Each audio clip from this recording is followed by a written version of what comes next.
So తెలంగాణకు సంబంధించి మనం కాంగ్రెస్ గురించి మాట్లాడుకున్నాం, బీజేపీ గురించి మాట్లాడుకున్నాం.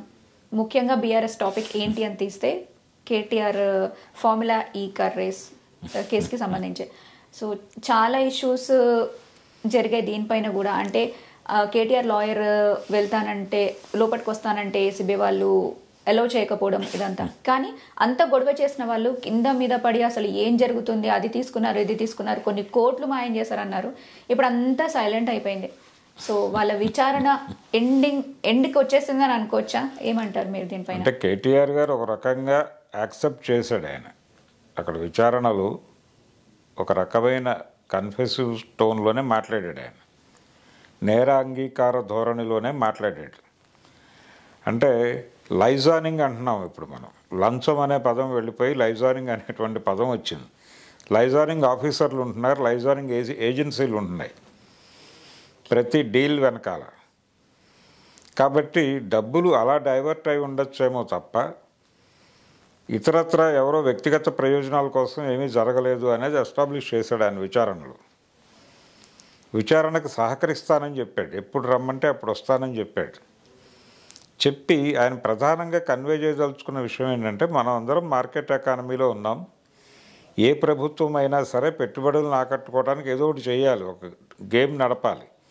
మేము కూడా ప్రత్యామ్నాయ ఇంధన వనరుల వ్యవహారానికి తెలంగాణని హబ్గా మార్చాలని అనుకున్నాం. అందులో భాగంగానే ఈ కార్ రేస్ అనేటువంటి కార్యక్రమం మేము టేకప్ చేసాం. అందుకని మమ్మల్ని నేరస్తులుగా చూపించే ప్రయత్నం చేయొద్దు అనే విషయం ప్రభుత్వానికి కన్వే చేసే ప్రయత్నం చేశాడు ఆయన.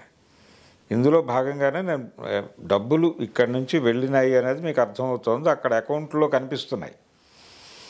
మధ్యలో కొన్ని అటు ఇటు వెళ్ళి ఉండొచ్చు, వెళ్తాయి. ఎందుకంటే ఇది డీల్ సెట్ చేయటం. ఈ డీల్ సెట్ చేయడానికి రకరకాల వ్యక్తులు రకరకాల ఏజెన్సీలు పనిచేసి ఉంటాయి.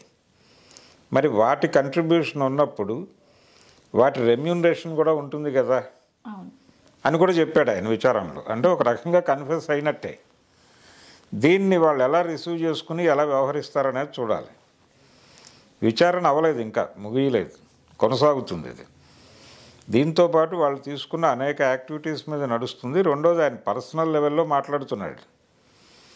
రేవంత్ రెడ్డి గారి మీద గతంలో ఇలాంటి కేసులు నమోదయ్యాయి కాబట్టి నా మీద ఇలాంటి కేసులు పెట్టే ప్రయత్నం చేస్తున్నాడు ఆయన అనేది ఒకటి. రెండోది ఈడీని ఇన్వాల్వ్ చేశారు దీనిలో. ఈడీ క్వశ్చన్ చేసింది దీన్ని కూర్చోబెట్టి. దీని వెనకాల కేంద్రాన్ని కూడా ఇన్వాల్వ్ చేసే ప్రయత్నం చేస్తున్నాడు ఈయన అని చెబుతూ, ఇతను కాంగ్రెస్ ముఖ్యమంత్రిగా కనిపిస్తున్నాడు కానీ బీజేపీ మనిషి అనేది ఎస్టాబ్లిష్ చేసి పొలిటికల్గా రేవంత్ రెడ్డిని కార్నర్ చేసే ప్రయత్నం కూడా చేస్తున్నాడు. ఈ రాజకీయ యుద్ధము, తన్ని తాను కాపాడుకునే యుద్ధము రెండింటిని కలిపి కేటీఆర్ గారు మాట్లాడుతున్నాడు. ఆ మాట్లాడుతున్న క్రమంలో నా మీద ఇంత ఖర్చు ఎందుకు పెడుతున్నారు, నా విచారణ కోసం 10 కోట్లు ఖర్చు అవుతుందని ఎక్కడో చదివాను నేను అని మాట్లాడాడు ఆయన. ఈ డబ్బులు ఏదైనా ప్రజా ప్రయోజనాల కోసం వాడచ్చు కదా అంటున్నాడు. అంటే నిజమే, ఇంత ఖర్చు ఎందుకు పెట్టాలి అంటే, ఒక మామూలు నేరస్తుడిని ఇది ఒకవేళ క్రైమ్ అయితే అంటే ఇందులో కొంత డబ్బులు దారి మళ్ళినాయి అనేది ఎలిగేషన్. ఈ దారి మళ్లింపు వ్యవహారాన్ని ఆయన సమర్థించుకున్నాడు కేటీఆర్. అది ఒక రకంగా చూస్తే క్రైమే. ఈ క్రైమ్ ఇది క్రైమ్ అయినప్పుడు ఒక జేబు దొంగ చేసింది కూడా క్రైమే అవుతుంది.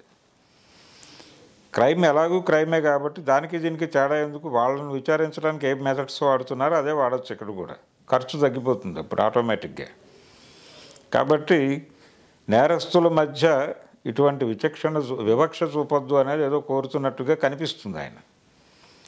దానికి సీరియస్గా కనుక రేవంత్ రెడ్డి రియాక్ట్ అయితే, ఈ ధోరణిలో పెడితే ఏమిటి ఈయన పరిస్థితి అనేది చూడాలి. ఆయన పర్సనల్గా చూస్తున్నారా, లేకపోతే దీన్ని నిజంగానే క్రైమ్గా చూస్తున్నారా, కంట్రోల్లోకి తీసుకునే ప్రయత్నం చేస్తున్నారా అనేది చూడాలి. కంట్రోల్లోకి తీసుకునే ప్రయత్నంగానే కనిపిస్తోంది.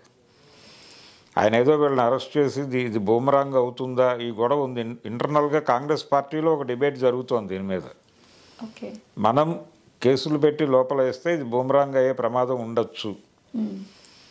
కాబట్టి అరెస్టుల దాకా వెళ్ళటం సబబు కాదేమో అనే అభిప్రాయం కొంతమంది సీనియర్ నాయకులు మాట్లాడుతున్నారు అక్కడ కాంగ్రెస్లో. సో దీన్ని కూడా పరిశీలి చేస్తున్నాడు ఆయన, గమనిస్తున్నాడు రేవంత్ రెడ్డి ఎలా వ్యవహరించాలి అనేది చూసుకుంటున్నాడు ఆయన. రెండోది, ఇప్పుడు కనుక జరిగితే అప్పటికి ప్రజలు మర్చిపోతారు అనే అభిప్రాయం కూడా ఉంది ఆయనకి. అందుకని కేసీఆర్ కంటే కూడా కేటీఆర్ని టార్గెట్ చేయడం బెటర్ అనే ఉద్దేశంతో పావులు కదుపుతున్నాడు ఆయన. చూడాలి ఎలా జరుగుతుంది అనేది. విచారణ అయితే కొనసాగుతుంది. అంటే కోర్టులో ఈయనకి నెగిటివ్గా వచ్చింది. అంటే ఈయన కేసు పెట్టిన మరుక్షణం దాన్ని క్వాష్ చేయమని వెళ్ళాడు హైకోర్టుకి. హైకోర్టు విచారణ ఎదుర్కోవడానికి మీకున్న ఇబ్బందులు ఏమిటి అంది.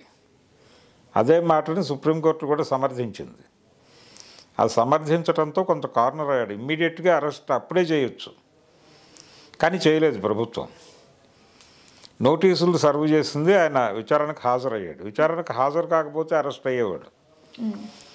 విచారణకి హాజరయ్యి ఇప్పుడు విచారణకు రెగ్యులర్గా వస్తాను, మీరు ఎప్పుడు పిలిస్తే అప్పుడు అన్నాడు ఆయన. అంటే జనరల్గా అరెస్ట్ దేనికి జరుగుతుంది, విచారణకు సహకరించరు, దేశం వదిలి పారిపోతారు, ఇలాంటి అనుమానాలు ఉన్నప్పుడు జరుగుతుంది.